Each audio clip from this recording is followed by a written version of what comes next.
ये रेसिपी हमारे यहाँ माँ सिलबट्टे पे बनाती हैं, क्योंकि पहले ना सिलबट्टा ही हुआ करता था। लेकिन अब सिलबट्टा तो नहीं, लेकिन खलबट्टे में बनाती हैं। लोहे की बड़े-बड़े खल होते हैं, उसमें डाल करके और कूट करके बनाती हैं। अगर हम कहते हैं कि इसे दीजिए मिक्सी में बनाएँ, तो वो कहती हैं कि नहीं, मिक्सी में अच्छा नहीं होता है। तो इसलिए वो इस रेसिपी को एकदम देसी तरीके से खलबट्टे में या फिर सिलबट्टे पे बनाती हैं।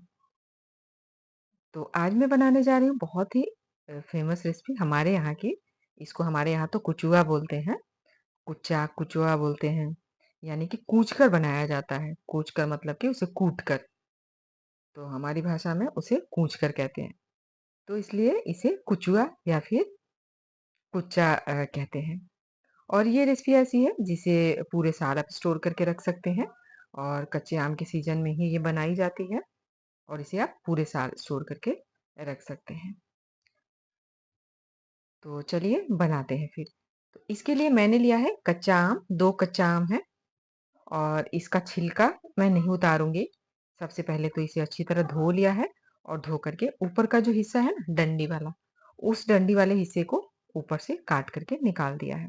और अब इस तरह छिलके के साथ ही इसके पीसेज़ मैंने काट लिए हैं और अब इसे थोड़े छोटे-छोटे पीसेज़ में कर लेती हूँ। तो आपके पास अगर सील-बट्टा है ना, तो आप कोशिश कीजिए सील-बट्टे पे बनाइए।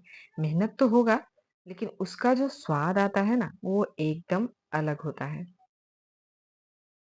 लेकिन अभी फ़िलहाल तो लोग बहुत ज़्यादा मेहनत वाला काम, ये कूचने का काम, कूटने वाला काम, ये सारी चीज़ें हम मिक्सी में ज़्यादातर कर लेते हैं।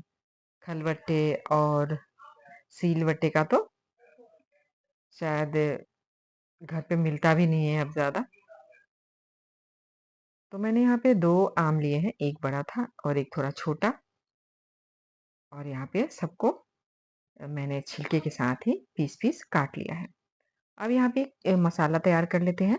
तो बहुत ज़्यादा मसाला इस रेसिपी में नहीं डलता है, बिल्कुल थोड़ा-सा हल्का-सा मसाला डलता है, जिसके लिए मैंने यहाँ पे 1 चम्मच सौंफ लिया है और 1 चम्मच मेथी लिया है बस।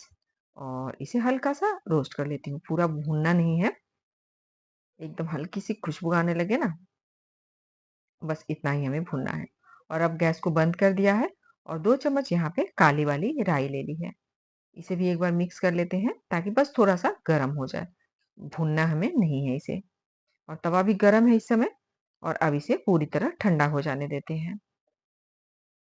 पूरी तरह ठंडा ये हो गया है, तो अब इसे चलिए पीस लेते हैं।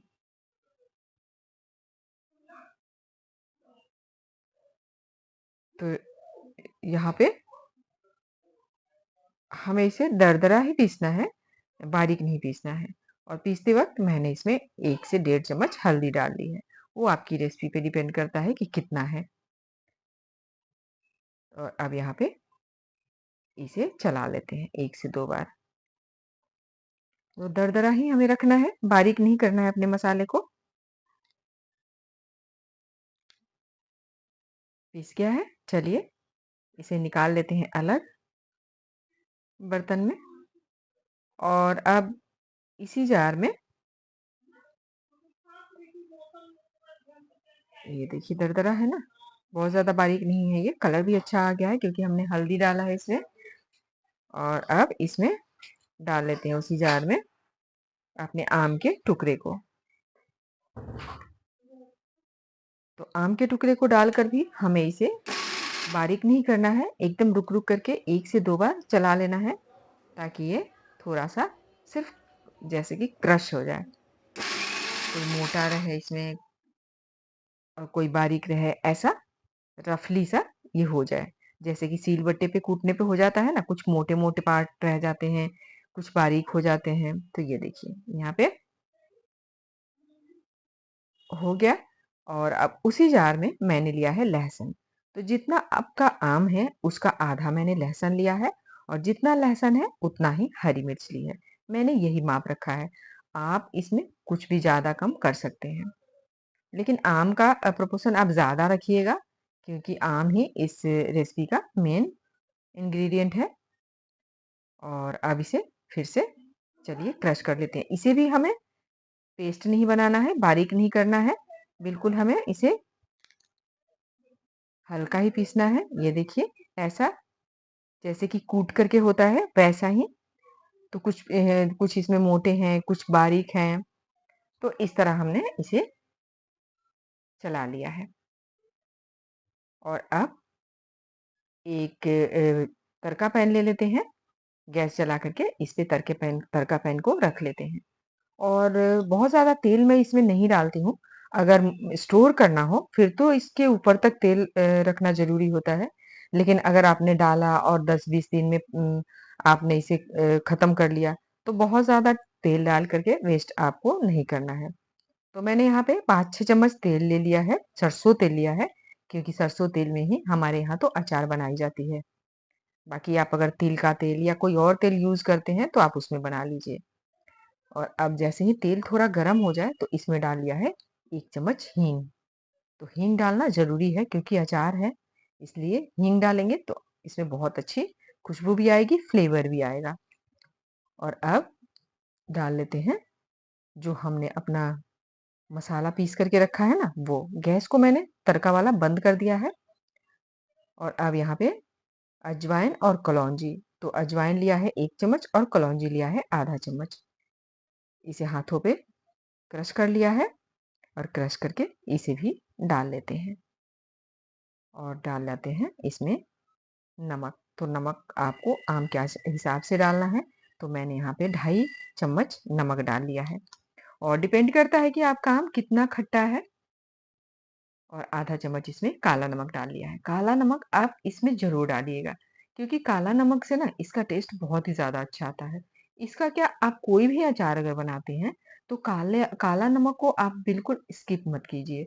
काला नमक आप अपने रेसिपी में ज़रूर डालिए, जिससे कि आपकी रेसिपी बहुत ही ज़्यादा स्वादिष्ट बनती है और पचाने में भी हेल्प करती है। और यहाँ पे तेल डाल लिया है। और अब इसे मिक्स कर लेते हैं।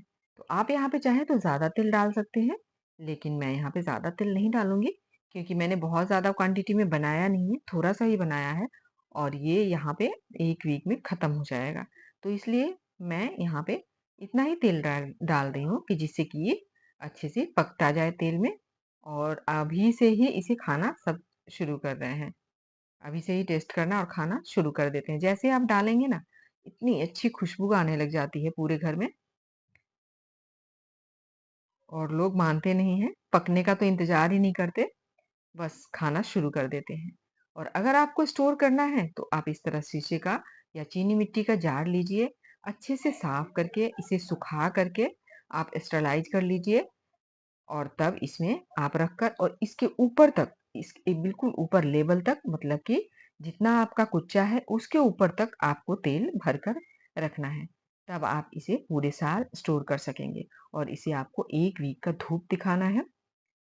धूप में ये अच्छी तरह पकेगा और फिर आपका अचार बहुत ही ज़्यादा, आपकी ये चटनी कहिए, अचार कहिए या फिर कुचुआ या कुच्चा कह सकते हैं, आप डालिए और इसे आप बना कर के खाइए।